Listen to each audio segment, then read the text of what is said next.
حضرت معین الدین چشتی اجمیری رحمۃ اللہ علیہ کے حوالے سے آپ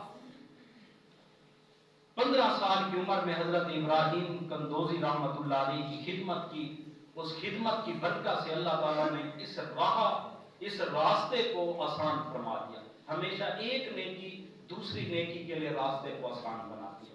آپ کوئی خیر کا کام کرتے ہیں، وہی ایک خیر کا کام آپ کے لیے دوسرا خیر کا کام آسان کر دیتا ہے، وہ دوسرا خیر کا کام تیسرا خیر کا کام آسان کر دیتا ہے۔ اگر آپ ایک بدی کرتے ہیں، وہ بدی جو ہے آپ کے لیے نیکی کے راستے کے لیے رکاوٹ بنتی ہے، پھر اسی طرح راستے تنگ ہونا شروع ہو جاتے ہیں خیر کے کاموں کے۔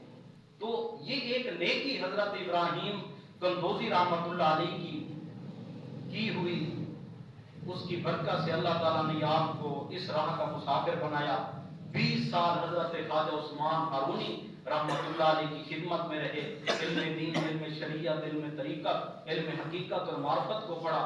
اس کے بعد آپ کو بھیجا گیا اجمیر شریف، جا کر وہاں رسول اللہ صلی اللہ علیہ وسلم کے دین کی خدمت کی ضرورت ہے، وہاں آپ گئے۔ آپ راستے میں تھے، چلتے چلتے آپ ایک باغ میں پہنچے، باغ کے اندر پہنچے، وہاں یادگار محمد نام کا شخص بڑا فاسق و فاجر تھا، امیر و کبیر آدمی تھا۔ آپ کو پانی کی ضرورت تھی وضو کے لیے، آپ اس کے باغ میں داخل ہوئے، وضو کیا، وضو کرنے کے بعد مصلی بچھایا، تلاوت قرآن میں بیٹھ گئے۔ حلقہ ارادت کے جو لوگ تھے وہ پریشان ہو گئے، اتنی فاسق و فاجر شخص ہے، بد کلام اور بد مزاج آدمی ہے، حضرت کی گستاخی نہ کر دے۔ انہوں نے کہا حضور آپ کرم فرمائیں، کہیں اور جگہ بیٹھ جاتے ہیں، تو آپ نے اشارہ کیا خاموش رہو، وہیں بیٹھ گئے۔ مصلی بچھا کے نماز پڑھنے کے بعد تلاوت قرآن، اتفاقاً وہ یادگار محمد نامی شخص بھی آ گیا، حضرت کو دیکھتا ہے، حضرت نے اس کی طرف دیکھا، اب اس کے جسم پہ کپ کپی طاری ہونے لگی۔ یہ اللہ والوں کا ایک روب ہوتا ہے، جو ایک خدائی عطیہ ہے جو ان کو نصیب ہوتا ہے۔ میرے دادا استاد حضرت مفتی عبد القیوم ہزاروی رحمۃ اللہ علیہ، مشرف کا دور تھا، علماء کو اس نے بلوایا، اسلام آباد کے اندر میٹنگ تھی، بڑے بڑے علماء آئے، مفتی عبد القیوم ہزاروی رحمۃ اللہ علیہ بھی اسی میں تھے شامل۔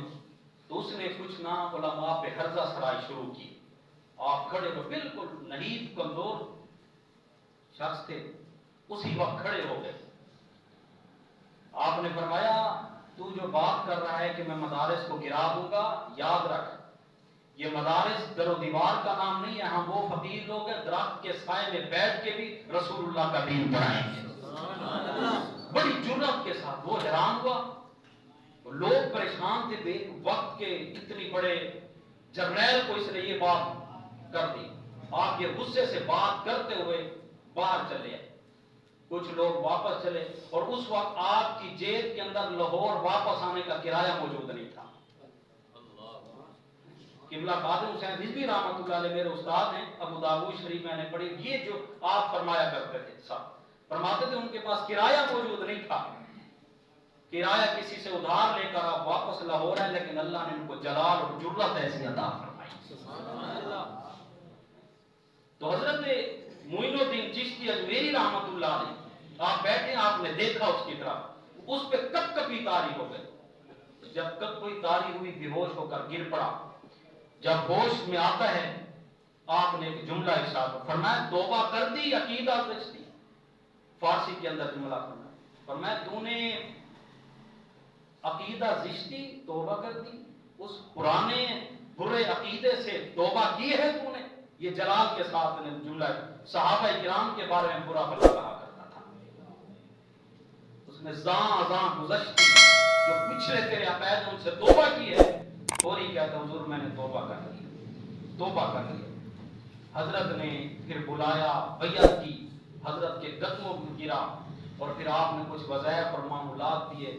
اللہ تعالیٰ نے اس فقیر کے قدم کی برکت سے اس راہ شیطان سے ہٹا کر، حزب الشیطان سے ہٹا کر حزب الرحمن کے گروہوں میں شامل فرما دیا۔ یہ اللہ والوں کا یہ انداز ہوتا ہے، ہر ایک گروہ اپنا اپنا کام کر رہا ہے، کوئی شیطانی گروہ ہے وہ شیطان کے لیے کام کر رہا ہے، کوئی رحمانی گروہ ہے وہ ان راستوں کو ہموار کر رہا ہے۔ تو حضرت خواجہ معین الدین چشتی اجمیری رحمۃ اللہ علیہ اتنی کامل بزرگ، اپنے وقت کے اندر اتنی خدمات دین کی.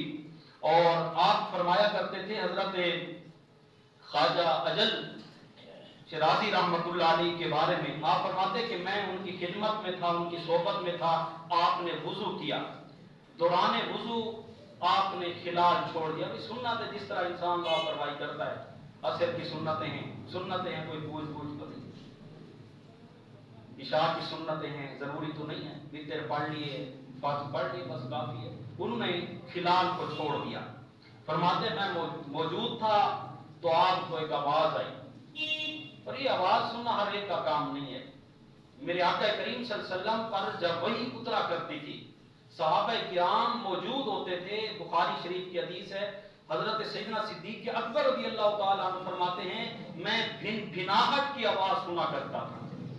سرکار کریم آقا کریم صلی اللہ علیہ وسلم پر تو کیفیت طاری ہوتی تھی نا، تو فرماتے میں جس طرح مکھیوں کی بھناہٹ ہوتی ہے یوں آواز سنا کرتا تھا. وہ جبریل امین سے ہم کلام ہوتے تھے، باقی صحابہ کرام نہیں سنا کرتے تھے. یہ ایک مناسبت تھی نبوت کے ساتھ، مرتبہ نبوت کے ساتھ جتنی انسان کو مناسبت ہو اتنی کمال درجے حاصل.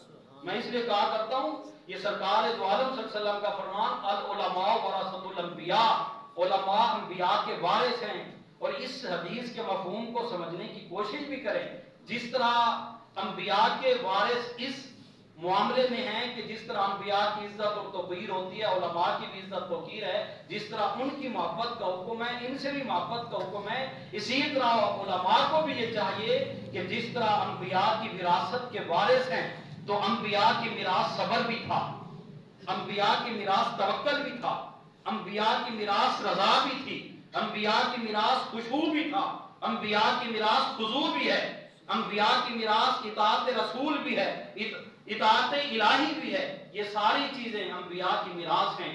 جس طرح اس کے اندر اپنے آپ کو وارث سمجھتے ہیں، عزت تعظیم اور توقیر کے اندر ان چیزوں کو کے حوالے سے بھی اپنے آپ کو انبیاء کا وارث سمجھو اور سمجھنے کی کوشش کرو.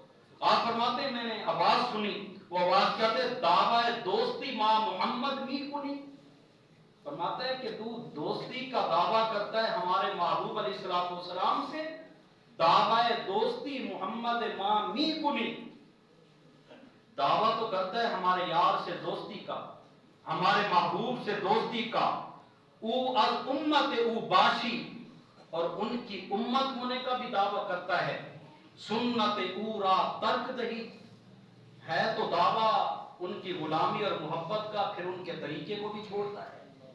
فرماتے یہ آواز ہے حضرت خواجہ اجل شرازی رحمت اللہ علیہ.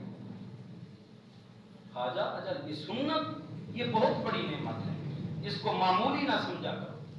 یہ اللہ تعالیٰ کی اتنی بڑی نعمت، اتنی بڑی نعمت انسان کو بہت سارے مراتب جو ہیں کریم آقا صلی اللہ علیہ وسلم کی اسی اطاعت پر ہی مل جاتے ہیں.